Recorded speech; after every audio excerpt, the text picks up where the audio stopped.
Situation with Naif Aguerd at West Ham is becoming very, very interesting. He's a player that we had a little bit of Saudi interest from in the summer, but we chose not to sell him. We thought that Kurt Zouma and Aguerd would be the preferred partnership for this year. A big fan of Aguerd, and there was even talk of maybe him getting sort of captaincy and being able to kick on from there. He's got a lot of stick from West Ham fans in the last couple of months. He's made a lot of mistakes. He's been in and out of the lineup, and I think that a lot of West Ham fans are bemused to the fact we haven't really seen the player that we saw last season. We've seen glimpses of him, but we haven't really seen the player that we saw last season. Don't we all know it's been difficult for him. I mean, Zuma's been out injured, and Mavropanos has come in, or Bonner's come in. Again, himself has been out with injuries and illnesses and have you. But it's not been easy for him. But he certainly hasn't looked the assured defender that I thought he was when he first came in. And the situation with him, obviously, that if you saw the video yesterday, Thilo Kehrer is departing to AS Monaco. He's having his medical. I think the medical would have been done by now. And essentially all we're waiting for now is for the club to just come out and say, yep, he's left. Everything's pretty much done. X has confirmed it. Fabrizio's confirmed it. It's pretty certain. So that leaves us with 4 centre-backs. Now, supposedly the only way we would sell Aguerd is if we recoup pretty much the fee or a little bit more than the fee we actually paid for him. And I believe the fee we paid for him was around 30 million pounds.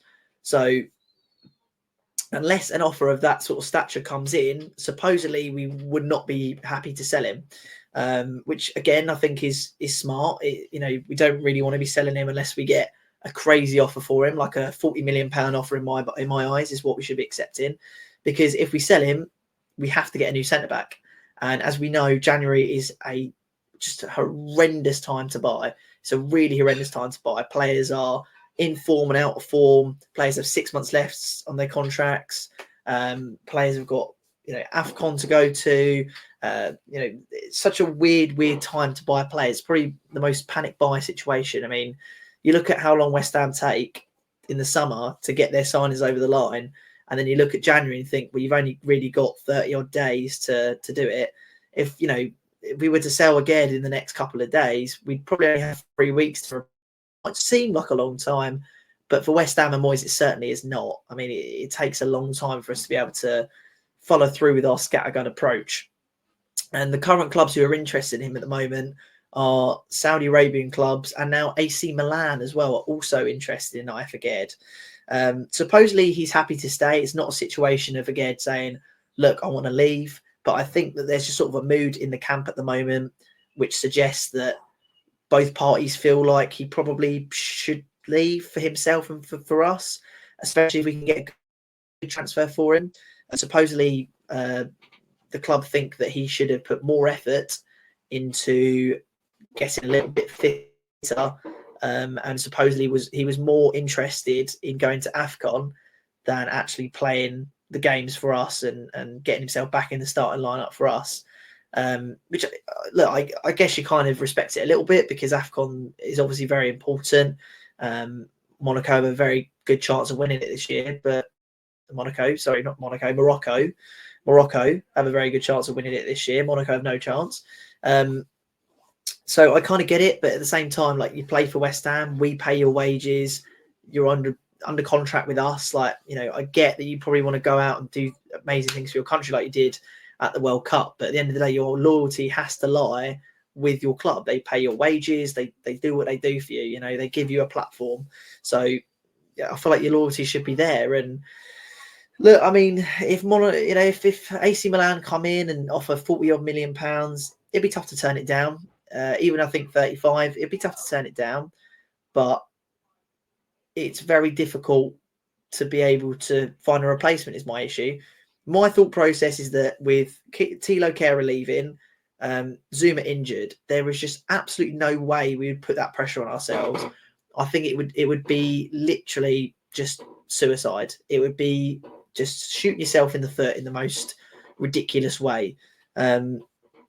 To sell essentially your second choice centre back, because he's a little bit unsettled and not too sure about where he should be at the moment. To sell him in the January transfer window when you've not got a lot of time to replace him. And to be fair, if Moyes wants to centre back, 35 million is a lot to play with, but with FFP and all that, like, it's just too much pressure to put on yourselves.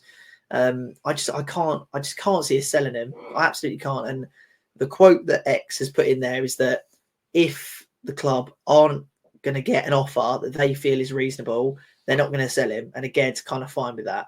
So I think this is probably one that we're going to be readdressing in the summer. If Gael wants to leave, I think summer's the time to do it, which it's a bit of a shame, really, because, again, I think he's a very good defender. I think Zuma and Aguerd is the best partnership we've seen at West Ham for a little while. I think you got Aguerd, who's the ball-playing centre-back, who looks really strong on the ball, gets those sliding challenges right.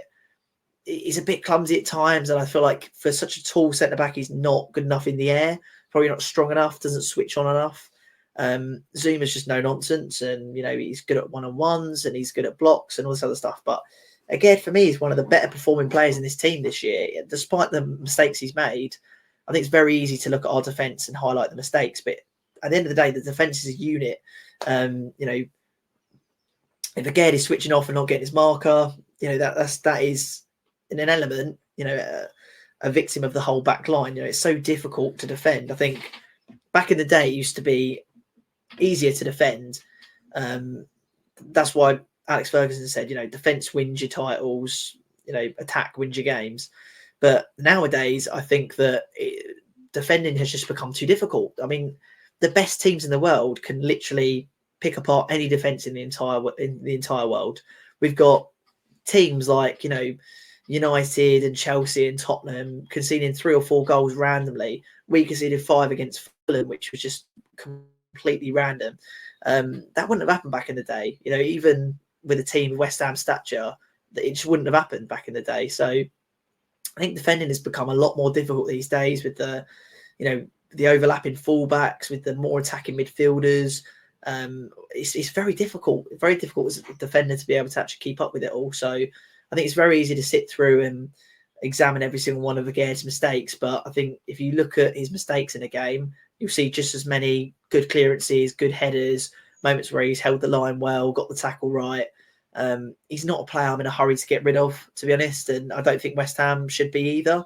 There's not a centre-back out there right now I can think of for £35 million that I would think, do you know what, Aguerd, if we're going to get 35 mil for him, we might as well go for him. He's going to be a step up and it'll be a good deal for all. I don't see that being the case. I think Aguerd has got potential to grow, and my gut feeling is that we just won't sell him in the January transfer window because it would just make absolutely zero sense. And I think that there's enough of a relationship there for us to be able to say to him, look, we're not going to sell you now. Even if a good deal comes in, we're not going to sell you now. When you get back for AFCON, clean slate, let's see what you can do. And we'll readdress it in the summer. And I think that is my gut feeling as to what will happen with Nath Aguerd. But it's certainly a situation that we will need to keep an eye on. And of course, as soon as X has the news, we'll have the news for you.